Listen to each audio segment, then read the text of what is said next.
How to turn on dark mode on apps in iPhone 16e. So let's start the video. First of all, swipe down to your control center and press and hold on brightness icon. Now here you can see the option dark mode. Now click on it and it will turn on your dark mode, but it will never apply on your apps. Now scroll down and here you can turn off your dark mode and then press and hold on screen and then click on edit. Now click on customize. Now here you can see the option dark. Now click on dark and it will apply your dark mode on your apps.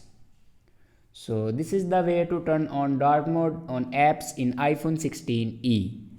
I hope this video is helpful for you. Thanks for watching.